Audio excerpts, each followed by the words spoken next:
Is hard work all you need to succeed in life? Welcome back to another episode of the Mental Health Break podcast. Vanessa Lech joins me today to talk about the challenges some face in achieving success despite putting in their best efforts. Hi, I'm Dr. Nafisa Sekandari, a licensed clinical psychologist specializing in anxiety-based disorders. I created the Mental Health Break podcast to give you simple, actionable, step-by-step strategies to help you prioritize your mental health. Mental illness can cost you time and money. Ignoring your symptoms will only make the problems worse. Taking time out of your busy day to dedicate to improving your mental health can lead to long-term health and wellness. In this podcast, each week you'll learn tips, tricks, and proven strategies to help you regain control of your life, all while prioritizing your mental health. If you want to improve your life, regain control of your mental health, and feel empowered, you're in the right place. Let's get started.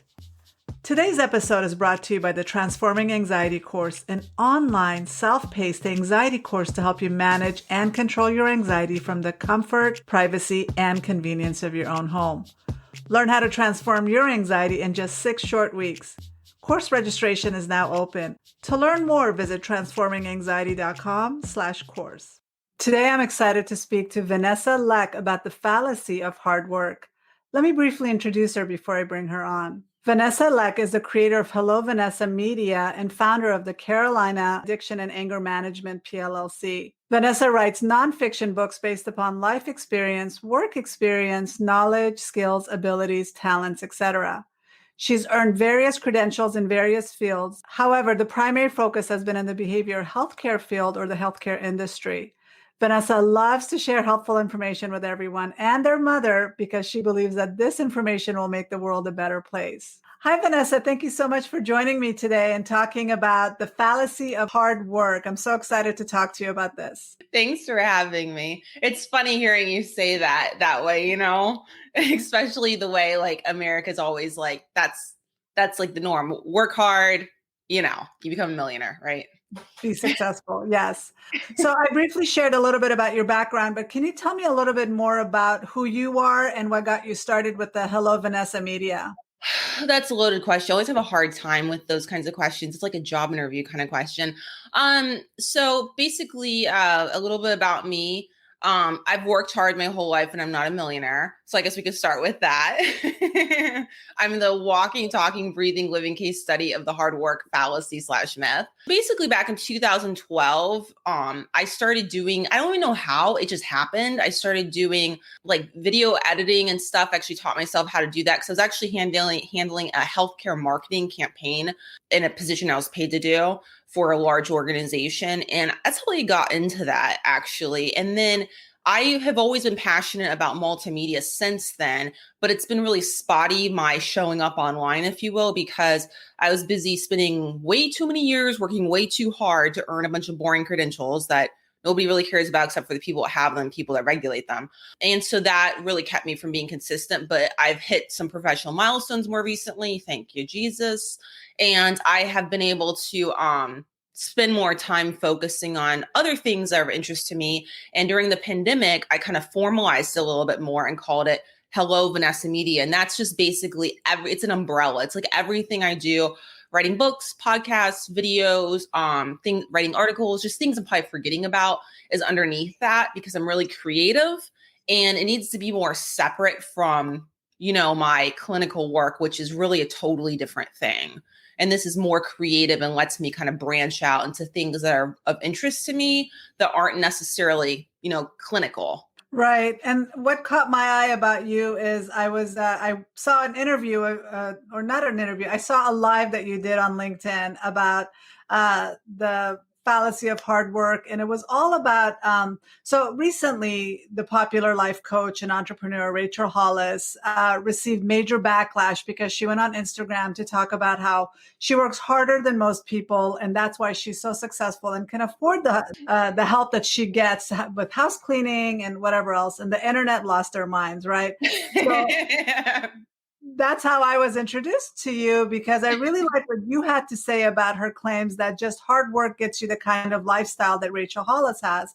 And many of us work hard, but we never can reach that level of fame or success. But What about her comments made you create that video and share your thoughts? So it's not that video specifically that motivated me. It's the fact that there's a whole history and a backstory there. So basically, for many, many years now, she's been marketing her books and stuff. You know, she has events that she's done historically before COVID, where it's in person, and very large events, and they've been very mainstreamed, but they are also target marketed to certain niche audiences, which I fall into. Some of those audiences were Christians. I'm Christian, non-denominational, so I fall into that target market. So I'd heard about her from peers because of that she was marketing to, and had bought in some of them to her messaging and products and whatnot. Also, the military community, specifically military spouses, she heavily marketed to, in my opinion. She showed up at a USO, I do believe, speaking event, which kind of blew my mind. I saw that. I still can't even believe I saw it, but like I saw that. I didn't watch the whole thing, but I saw like clips of it. She made a comment about military spouses, thanking them for spreading the word about one of her big popular books, Girl, whatever it was called. I forget, Girl something. It's always got girl in it. Anyways, and I really never bought in ever. You know, I was at a Barnes and Nobles. I share his story all the time, passing through because I'm always traveling, it seems like. And I picked up one of her best-selling books and I started reading it. And I thought it was a lot of words and not a lot of substance. That was my initial impression, and it hasn't changed since. Okay. And I just ignored her for years, really successfully. And then from there, I remember the divorce announcement happened in the middle of COVID, you know, like last year.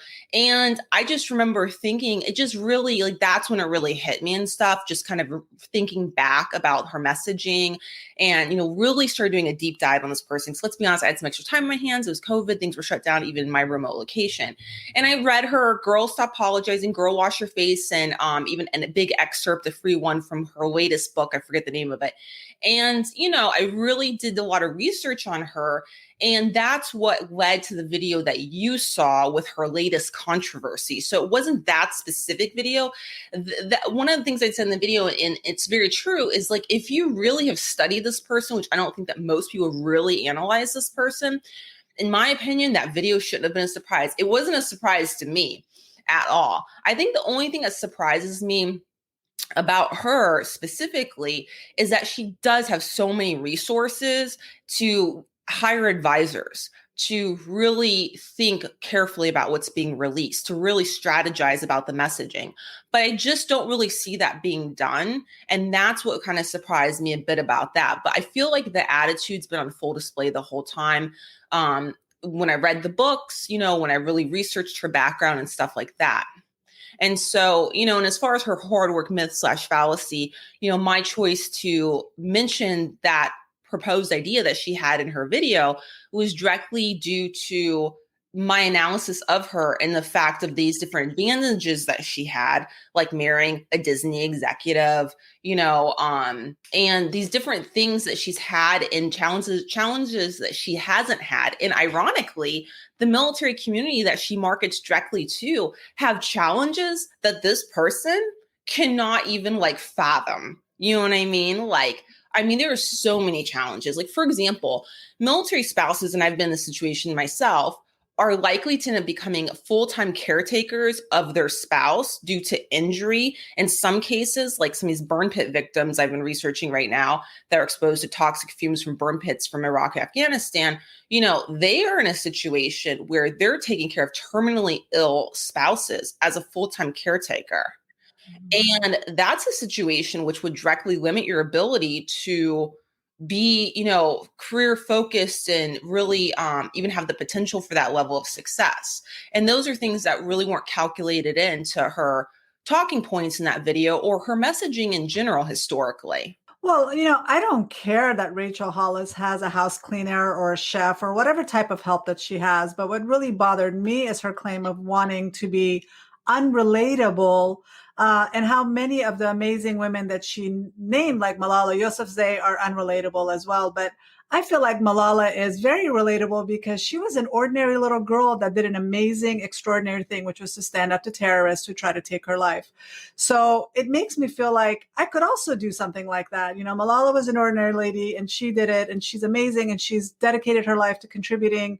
At the root, I feel like that's what people were reacting to, and that she had help, and she could afford it, but it wasn't that. It's just that she said, I never want to be relatable, and that these amazing women are also unrelatable. But at the same time, she has a brand that's all about being relatable, right? I And so was I think just that's what thinking that. people. I was just thinking that as you're saying this. Yes, you're correct. She does have a brain. I mean, that's really how she has been able to be successful. In fact, one of the things that in my research of her historically that seems to catapult some of her success, not all, but some of it, was that she shared a photo a while ago, a number of years ago, where she was on the beach in a bikini, a two-piece, and she was showing her stomach that had stretch marks on it from having children. And that got so much publicity, positive publicity for her, and articles written about it, and seemed to really catapult her a great deal. And the whole reason for that was relatability. Right. I mean, when you're marketing yourself as being relatable and then say, sis, what part of my life is relatable to you? Because I work harder than anybody else. I've worked really hard to afford this lifestyle, but not to mention that I married a very successful man that worked for Disney. And we've both Mm-hmm. written successful books about our relationship and then our divorce. And we've made a lot of money that way. And so I think one thing that I started seeing was a lot of people are like, your house cleaner works really hard. She wakes up at 4 a.m. to be able to clean your house, and she doesn't have the kind of success that you have. And so that's what I really wanted to talk about. And that there is this belief that a lot of people are shamed into, well, you're not rich because you're not working hard enough. I understand. And you were talking about the women in the comments of her video. That's like a whole nother issue, which I haven't even decided. I decided not to even touch that. Yeah, I mean, and this isn't the first time she stepped in it because, with the politics and everything going on in America, she posted some things on Instagram last year, I think it was, if I'm not mistaken. Because I stopped paying attention to her for a number of months till she hit my radar again with this whole controversy. And that also had gotten a lot of negativity. But this just really exploded. And I think it's just the timing. I really think that these kinds of social media influencers, once they reach a certain level of following like she has, I just kind of think that we're at a time now where the messaging that previously did well may not be doing so well anymore moving forward in the future because things have shifted a lot. You know what I mean? Well, I don't want to make this necessarily about Rachel Hollis or bashing her and her success, because it's not just her. It's just like the whole idea of this conversation is there are a lot of people that believe that, and they make a ton of money off of people that want that level of success by Mm-hmm. promising them all you have to do is work hard. And like you Mm-hmm. said, there are some people that work really hard, like the military families that are caring for their spouses that are wounded and possibly have PTSD, and then trying to be a mom and trying to Mm-hmm. juggle a whole difficult lifestyle. What are some things that you've like experienced or you want to talk about as far as what is that fallacy and how can we get around it? Well, it's a whole societal cultural thing. And I too am not making it all about Rachel Hollis, but she represents a group of social media influencers of that culture of today, on Instagram where life is perfect and everything looks so perfect. And people always feel, not always, but many people feel that their life is less than because they're looking at these perfected images that are posted online thinking that's the way life should be when that's not the way life really is for most people, if anyone, even people of means. As far as the way you get around the myth/fallacy of hard work, I mean, I started being conditioned and groomed with that belief system in grade school. I went to public schools, bad public schools, lots of them. And I remember then, and I see even now, the myth being perpetuated and even seeing posters on the walls of basically like these things. It was basically communicating that if you follow the yellow brick road to success, if you get good grades and a degree and work hard, then you're going to have this fancy car and this big house and all these things. And that was constantly being fed to me, and my peers and stuff like that, and I really bought into it. And and then I went through life and a lot of things changed anyways. But the way to change that is this, it has to be a cultural society shift. It needs to be stopped communicated in grade school, these falsehoods, these lies essentially. And the truth needs to be communicated. And that was never communicated. Even now it's not being really in large part. And this whole idea of there was a lack of focus on entrepreneurship and the fact that, there's options and opportunities there and how to go about that potentially. And a focus on go get a job, basically go get a degree and then go get a job and go work for somebody else. And that's still the focus I see today. For the most part, I see that constantly.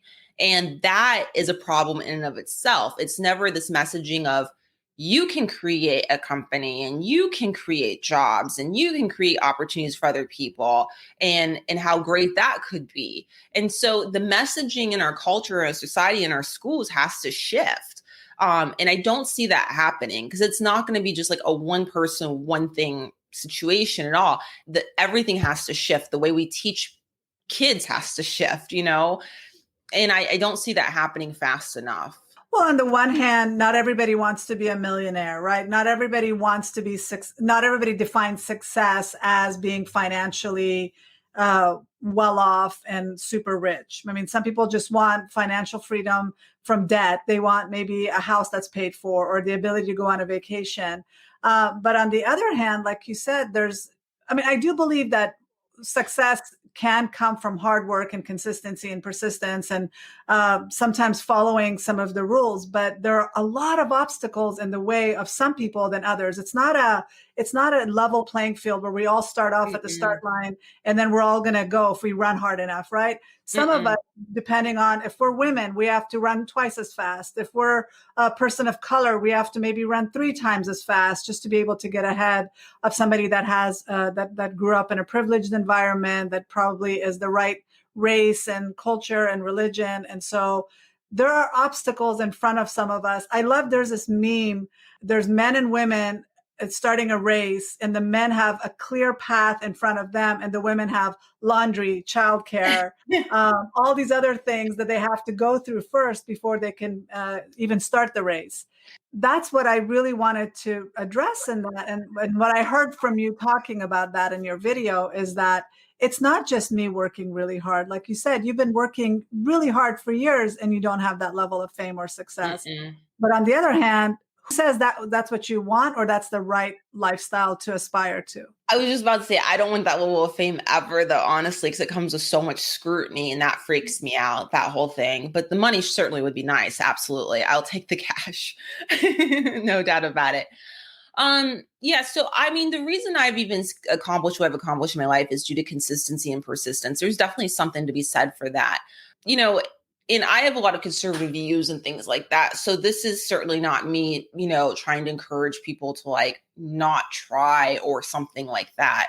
But some examples I could give is, I went to 5 high schools in 4 years in 2 different states, and they were all public schools and they all sucked. I realized later on they really sucked. I knew that some sucked, but I didn't know how bad until after I graduated and got out. I graduated with honors. And I took advanced placement classes and honors whenever they were available in the schools, which wasn't all the time in every subject. And, I ended up going to a school that was hard to get into. And I had a partial scholarship, but not a full one because of just circumstances beyond my control, basically. And once I got to that school, I was surrounded by people that had gone to prep schools, elite private prep schools. And I realized that the education I had gotten was not the education they had gotten. They were uniquely prepared in a way that I was not for this, I realized. And we had radically different educational experiences, despite the fact that I was an honor student and took advantage of every opportunity I had in front of me. And so that was really eye-opening. And these kids, they were kids, literally, were teenagers. They were getting high school graduation presents that they took with them to college of Hummers. I mean, literally, they were driving, Beamers, like the fanciest vehicles. I remember one of my roommates complaining that she had like a 1 or 2-year-old BMW instead of a brand new one, like her parents. And she was very upset by that. She was serious. I remember the same person, having like a $500 comforter, which I still don't own one of those. I don't know what the deal is with that. And, that was like seconds to her. And I remember she ended up paying a $10,000 entry fee to get into sorority. And that was just the cover. That didn't count all the other fees to participate in activities or whatever. And these women in the sorority were like, they were very like looking down on other people. There's no doubt, because I met some of these people. And it was like a country club for teenagers. I mean, this is like next level. And so, definitely people are not being afforded the same opportunities, even if they're working hard. And that is, I think, the clearest example I can give off the top of my head, because like we were at the same starting line there, so to speak, but yet really some of us had some real big advantages that others didn't have. And I was in culture shock, from that. And I ended up actually leaving the school because I just couldn't take anymore. I left after like one semester. And I did finish my degrees and stuff like that, but I just did it somewhere else. And I ended up really, and that's why I got online and stuff and more comfortable in this environment pre-COVID all those years ago, is because I found I excelled in online settings, because people couldn't see me, because I realized I was facing discrimination in school settings as well. And it leveled out the playing field for me when they couldn't see what I looked like or know anything about my background. And they were just grading my papers and stuff based on that and that alone. My grades actually increased, I realized. And when I had the flexibility to set my own schedule, because I was working and had obligations these other kids didn't have, I excelled in that environment. And so I've been doing online school and online everything for years, because that helped eliminate barriers for me. That makes such a difference. And research has consistently shown that, like I used to work in the schools, and when I found out that an African-American child and a Caucasian child, both of them can have the same IQ, but starting in kindergarten or preschool, but by the time they're in middle school, the IQ of a Caucasian child increases while the African-American child decreases. And it has nothing to do with their innate abilities. It has to do with enrichment in their environment. So the Caucasian family might have opportunities for tutoring and books and educational material that the African-American child might not have. And so it's not necessarily an innate ability. It's just so many obstacles are set up for that child, the African-American child, or the person of color child, that they don't have, like you said, they don't have the same educational level. It's been proven that a lot of the schools in low-income neighborhoods are not getting the funding, and they don't have the resources that other well-to-do neighborhood schools have. And then on top of that, let's even talk about the free internship that a lot of companies require right after school. If you can't afford to have a free internship because you have to work and pay your bills, you're not going to have the same opportunities as somebody that can afford to work for free, or even pay to get that experience where somebody else might not have. I agree. So there's a lot to this, and I don't want to simplify it. I just thought that having that conversation about just that, Rachel, like I said, I didn't want to make this about Rachel Hollis, but that video really touched a nerve on the internet. And I feel like this is a much deeper issue, but I just wanted to have a conversation, and that not everybody that works hard is successful, and not everybody that is successful works hard. Mm-hmm. No, I agree. I agree with you. I do. Yeah, consistency and persistence for me has paid off in my life. Had I not been exceptionally consistent and persistent in problem solving and overcoming challenges, I definitely wouldn't have made it to this point. I remember by the time I was in my 20s, I realized that what you just said is true, about exactly what you just said, basically. Yeah, I mean, consistency and persistence, but also I remember realizing many years ago, I forget how old I was, that if I was the only variable in my success, meaning like achieving various goals I had set for myself, then I would be like way more successful. But the reality is there's all these other variables and people making decisions that will directly impact your life and the outcome of your life and the outcome of your career and the outcome of all these different things. You know what I mean? Like, it's just reality. It's like if you don't, like in our world, there's clinical supervision, right? So it's like if you have a clinical supervisor that really likes you and really supports you and really is behind you, then you're going to be able to accomplish the goal, the professional milestone faster than someone, who doesn't. Or if you get a promotion or don't get a promotion, I mean, that can radically affect and change your life in the way you're treated on the job, for example, compared to somebody else. I mean, in your decision to stay or quit because of that treatment, that can and does radically affect people's life, because it's all like this domino effect is what I've seen and experienced directly. It's like it's seemingly one small thing can happen, like what I just described, and it can ripple across the rest of your future essentially.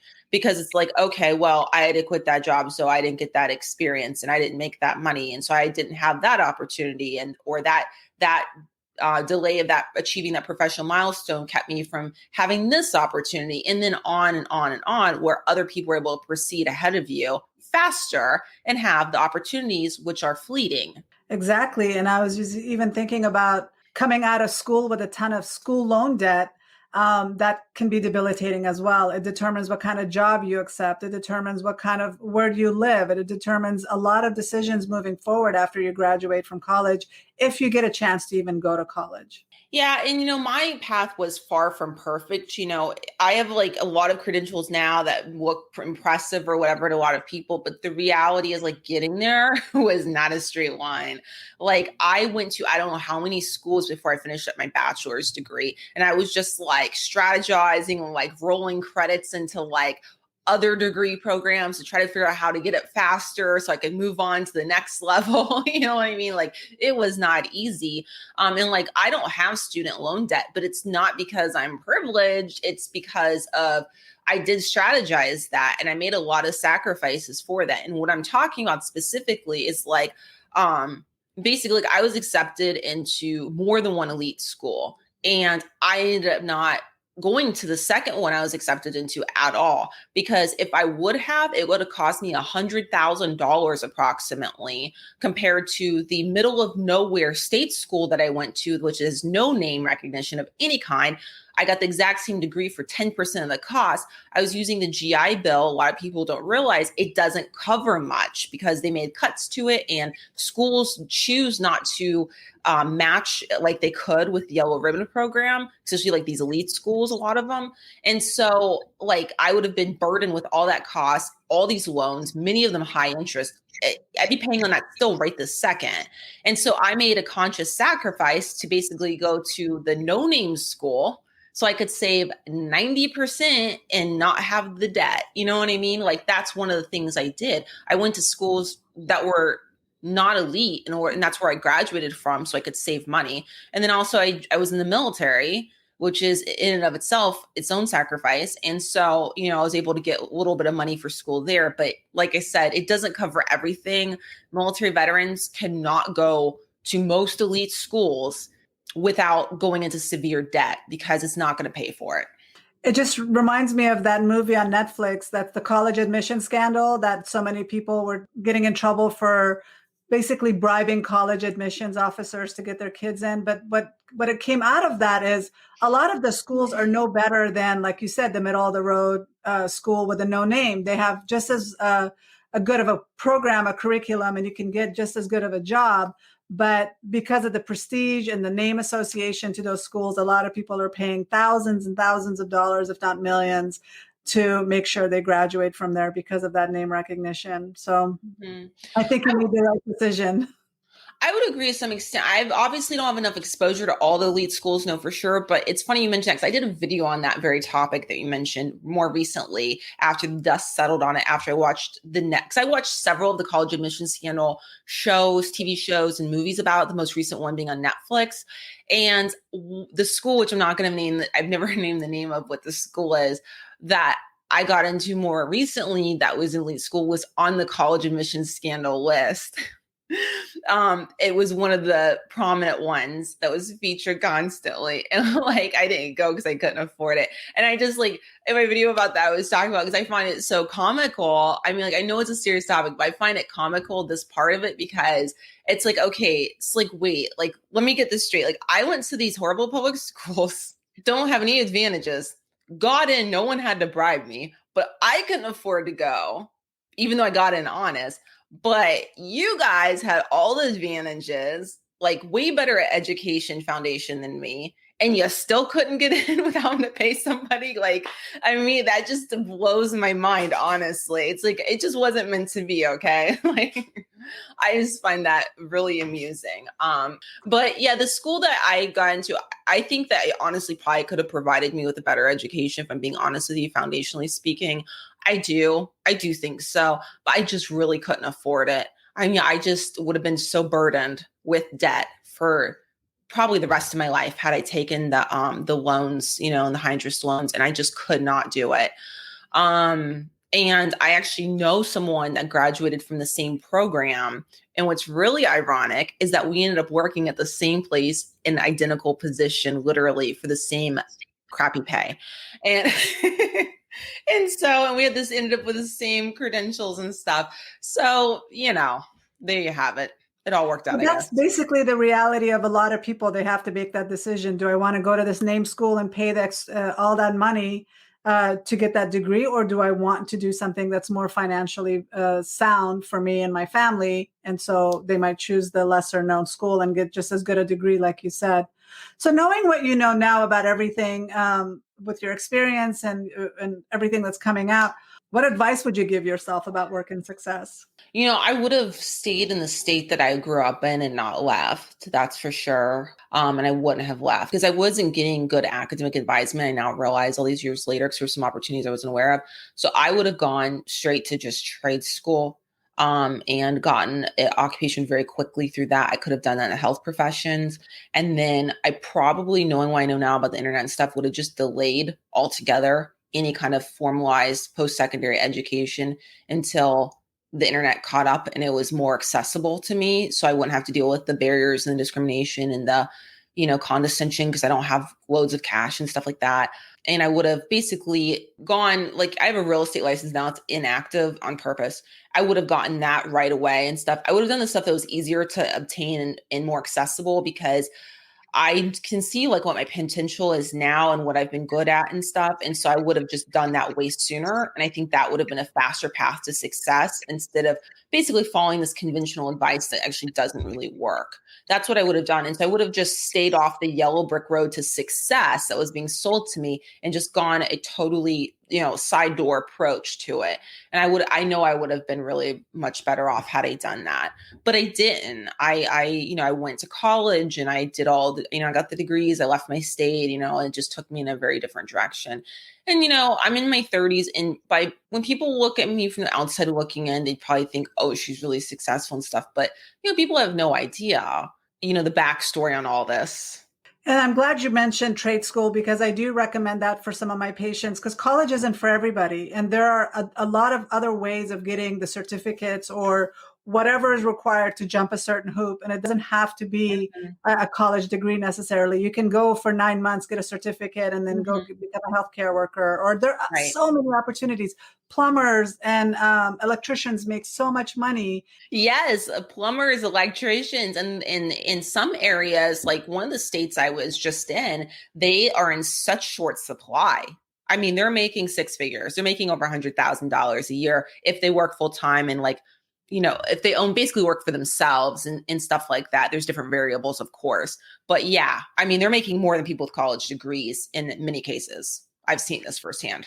I know pool cleaners that make really good money because they have their own business. Like you said, the plumbers and electricians, but garbage men make a lot of money. There are so many other professions that you can go into that are not necessarily traditional, nor does it require. I mean, I used to work in the prisons and the correctional officers made more money than I did Really? as an intern. And so, and all they had was a GED, but they were the correctional officers. So there are a lot of different ways to get to the route of success and doesn't have to be the traditional 4 years of high school, 4 years of college, get a master's, get a doctorate. And that's what I really wanted to emphasize today. No, I 100% agree with you. But I was not educated on any of those options and stuff. And there was just a lot of things that are just beyond my control too back then as well. But, one of them was the fact that I didn't get good advice. I didn't get good information. And of course, hindsight's always 2020, And so I'm still luckier, in life than, some of my peers, like some of the people that I served in the military with would be a perfect example. Life is so much of the roll of the dice, I feel like, so many different things. But like you said, when you have the right information and the right tools, you can definitely make a difference. And that's about encouraging people to seek out other options, alternatives. High school, if high school is really difficult and it's difficult for you to make it through, get your GED, go to a trade school, start your own business. There's so many different ways. Surround yourself with people that know what they're doing and to guide you. Well, you know what's cool too, and I'm like I'm so jealous. I feel so old because I'm just like back in my day. Like I find myself thinking and saying that kind of stuff a lot these days. But I'm so jealous because now they have like I've been seeing it advertised a lot, like free online public high school, which looks like way Mhm. better quality than what I got in person. And let me tell you, if something like that would have been available back in my day, I would have been all over it like no other, because grade school for me was not a fun experience, having to go there and deal with like all the drama, the teacher drama, the student drama, the crowded schools I was in, just trying to get through the hall. It was so packed. I would have loved to have had an online option because it seems like people are getting more personalized assistance that way as well. And if it's, I mean, why not? I just think that's amazing. Well, I used to have really bad social anxiety when I was in school, and an online option would have been a dream come true for me. I would have loved it. So, where can people find you and connect with you? HelloVanessaMedia.com/info is the best way to learn more about me and the work that I do. Thank you for having me on. I appreciate it. Oh, thank you for being here. This was a really good discussion. Well, there you have it. Just remember that those who work hard don't always have the riches and success, but also those that do have the riches and success didn't always get it just from hard work. To learn more about Vanessa, please visit transforminganxiety.com/18. If you're enjoying the Mental Health Break podcast, please don't forget to subscribe so you'll always know when there's a new episode. If you're listening on Apple Podcast, be sure to give us a review or a 5-star rating since that'll help others find the podcast. I can't wait to see you here next week. Same time, same place. Bye for now.